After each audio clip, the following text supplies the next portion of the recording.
You know him as a global icon, a master of martial arts, and an absolute king of comedy. But the real story of Jackie Chan, well, it's more than just a list of movies. It's a masterclass in innovation and pure, relentless perseverance. Honestly, it's more incredible than any stunt you've ever seen him do on screen.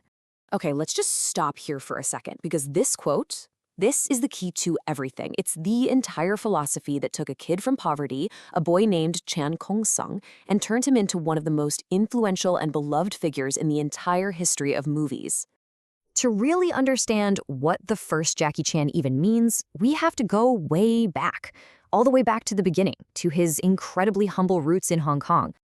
I mean, think about this. His parents were refugees, so poor that when he was born, they actually had to borrow money from their friends just to pay the doctor.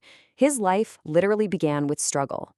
So after he fails his first year of regular school, his parents make this massive, life-changing decision.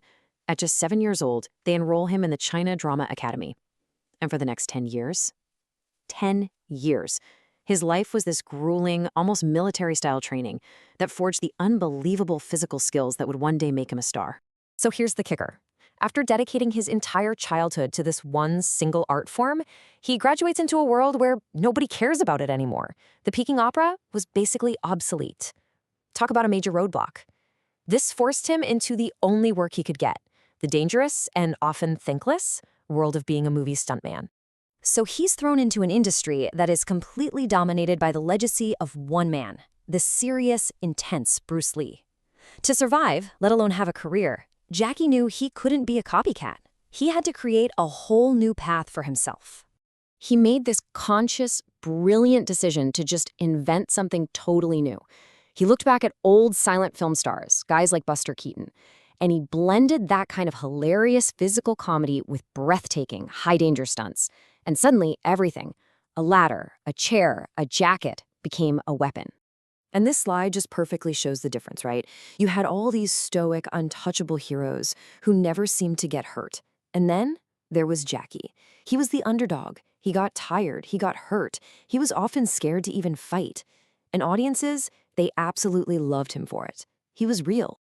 But having a vision this unique is one thing. Protecting it is another. Directors didn't always get what he was trying to do. So Jackie realized he couldn't just be a performer. He had to take total control. He had to become the boss. And you can just see how methodical he was about it. He starts his first company when he's only 26, then another one. Then he gets frustrated with Hollywood trying to box him in, so he forms another company. He was building an entire infrastructure, a fortress to protect his creative freedom. And he also completely changed the stunt industry itself. Back in 1976, he created his legendary Stunt Team. This was his crew, a loyal group he trusted to pull off his insane ideas. But here's the game-changing part. He gave them insurance and paid them a monthly salary. He professionalized the whole craft. So what's the result of all that control? Well, an incredible volume of work, over 150 films. An output like that is just, it's only possible because he built this entire empire around his very specific, unique brand of making movies. But having that level of control, combined with his absolute commitment to realism and doing all his own stunts, well, it came at a tremendous and very painful physical cost. For Jackie Chan, you could say the answer is written all over his body. It's written in scars, in broken bones, and in a lifetime of constant pain. The list of injuries he's had is just staggering. But the most famous one, the one that nearly killed him, happened while filming Armor of God. He fell from a tree, fractured his skull, and actually needed brain surgery. To this day, he has a permanent hole in his head and partial hearing loss because of it. And his relentless perfectionism pushed not just his body, but everyone around him to the absolute limit.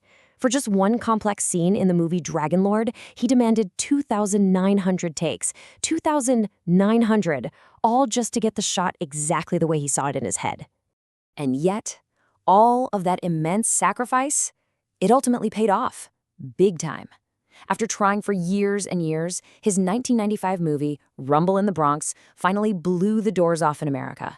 It shattered that Hollywood barrier and made him one of the most recognizable and beloved movie stars on the entire planet. Today, though, Jackie Chan's influence goes so far beyond the movie set.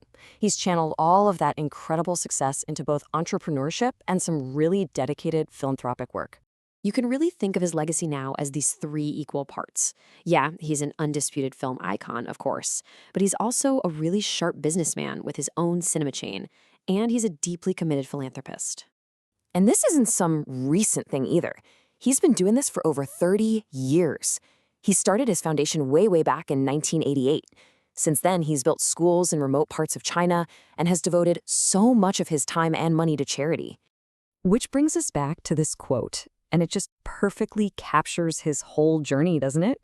From the depths of poverty to global superstardom, he proved you don't need a cape or superpowers to change the world. You just need the courage, the grit, and the vision to be the first and the only version of yourself.